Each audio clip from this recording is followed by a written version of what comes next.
오늘은 조금 부끄럽지만 꼭 이야기하고 싶었던 내용을 가지고 왔어요. 기록을 사랑하는 사람이 기록에서 실패한 경험들. 저는 올해 정말 다양한 기록을 시도했지만 그중 많은 것들이 실패했습니다. 하지만 실패가 나쁜 건 아니잖아요. 오히려 내가 어떤 방식으로 살아가고 싶은지를 더 선명하게 보여주는 재료가 되더라고요. 그래서 오늘은 제가 올해 실패한 기록 7가지와 그 실패의 이유들을 솔직하게 공유해 보려고 합니다. 그리고 마지막엔 이 경험을 통해 제가 내년에 꼭 해보고 싶은 기록 3가지를 이야기해 볼게요. 1. 일일 루틴 체크리스트.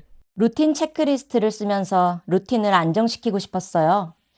해야 할 일들이 많아지니까 체크리스트가 강제성을 줄 거라고 생각했죠. 문제는 체크를 자꾸 미뤘다는 것. 하루 미루면 다음날 전날 거를 체크하고 나중에는 이틀, 3일치를 몰아서 체크하기도 했어요. 그리고 루틴을 못 지킨 날은 죄책감이 너무 크더라고요. 2. 다꾸 기록. 저도 다꾸 유튜버들처럼 예쁘게 노트를 꾸며보고 싶었고 스티커를 사는 설렘이 컸어요. 나도 저렇게 할 수 있지 않을까? 라는 기대감에 열심히 스티커를 사 모았죠. 현실은 제 미감이 그런 스타일과 맞지 않는다는 것. 꾸밀 때 설렘이 스티커 살 때의 설렘만큼 크지 않았고 완성된 페이지가 자꾸 예쁘지 않아 손이 멀어지기 시작했어요. 3. 식사일기. 다이어트 성공하는 사람들은 하나같이 식사일기를 쓰더라고요. 저도 따랐으면 건강에 대한 인사이트가 생길 줄 알았어요. 막상 쓰다 보니 내가 먹는 음식은 크게 다양하지 않았고 집안일을 하다 보면 기록할 타이밍을 놓치기 일쑤였어요. 무엇보다 쓰면서도 이걸 굳이 왜 쓰고 있나 하는 마음이 점점 커지기 시작했죠. 4. 감정 기록. 저는 올해 3월에 퇴직을 했어요. 그 후에 불안이 몰려왔어요. 그래서 이 불안한 감정을 직면해보자는 생각에 감정 기록을 시작했어요. 열흘쯤 지나니까 진짜 감정을 들여다보는 게 아니라 그냥 불안함에 점만 찍는 수준이 되더라고요. 형식적인 감정 기록은 결코 오래 갈 수가 없었어요. 5. 독서 기록. 텍스트입이 트렌드였잖아요. SNS에 멋지게 독서 기록을 올리는 사람들처럼 저도 그럴듯한 기록을 만들고 싶었어요. 그래서 그림으로 만화처럼 기록하는 방식에 도전했죠. 만족감은 있었지만 너무 힘들었어요. 완성한 뒤엔 2번 다시 하고 싶지 않다는 마음만 남았거든요. 그날 이후 저의 독서 기록은 뚝 끊겼어요. 한 권뿐인 독서 기록만이 남고 말았죠. 6. 수분 섭취 기록. 직장에 다닐 땐 텀블러를 가지고 다니며 물을 자주 마셨어요. 그런데 이제 집에 계속 있게 되니까 물을 잘 안 마시게 되더라고요. 억지로라도 기록하면 마시는 물의 양이 늘어날 거라 생각해 수분 섭취 기록을 하기 시작했습니다. 이건 진짜 귀찮음의 끝판왕. 하루 8잔을 목표로 했는데 매번 기록하는 게 너무 비현실적이었어요. 물 마시는 행동보다 기록하는 행동이 더 힘들고 번거로웠죠. 7. 타임 트래커. 원래 직장에 다닐 때 제 하루는 굉장히 촘촘했어요. 그런데 퇴직하면서 시간이 너무 많아진 거예요. 이 넘치는 시간들을 효율적으로 사용하고 싶어서 시간 관리 기록을 시작했습니다. 하지만 이건 제 성향과 전혀 맞지 않았어요. 정해진 계획대로 안 되는 날이면 압박감이 심해졌고 결국 그 압박 때문에 남은 일들도 다 포기하게 만들었어요. 각각의 실패들을 나열해 보니까 공통적인 패턴이 보이더라고요. 첫 번째, 기록 양은 많은데 기록 리듬이 없다.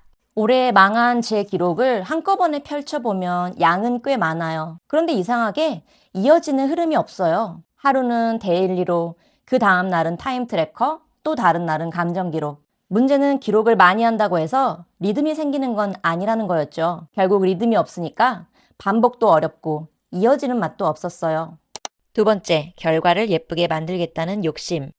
다꾸나 독서 기록을 시작한 건 예뻐서였는데 정작 꾸밀 때는 하나도 안 예뻤어요. 예쁜 결과를 만들겠다는 마음이 과정을 완전히 삼켜버렸죠. 그러다 보니 기록의 즐거움보다는 예쁘지 않게 나올까봐 불안함이 먼저 찾아왔어요. 그때부터 기록은 더 이상 내가 하고 싶은 게 아니었어요.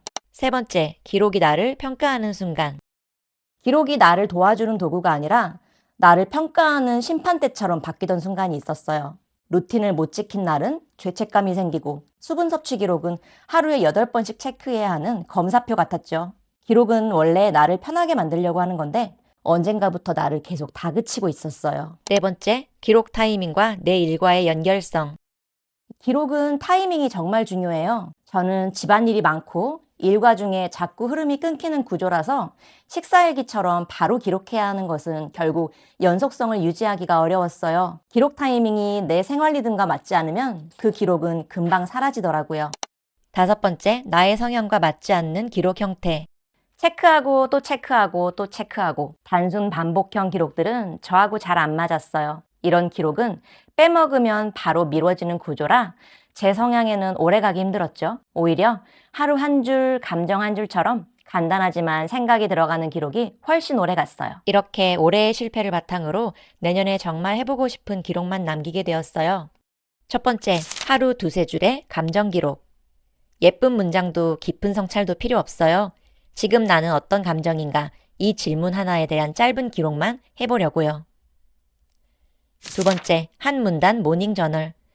체크리스트 대신 하루의 상황을 가볍게 정리하는 형식, 나를 평가하는 기록이 아니라 흐름을 만드는 기록 중심으로 아침에 간단한 모닝 저널을 작성해 보려고 해요. 세 번째, 주간, 월간 회고. 루틴의 세부를 종일 체크하는 게 아니라 커다란 줄기의 흐름을 가볍게 잡는 것만으로도 삶이 안정돼요. 특히 기록의 온도 브랜드를 운영하면서 한 달을 회고하는 것은 업무적인 측면에서도 꼭 필요하다는 걸 느꼈어요.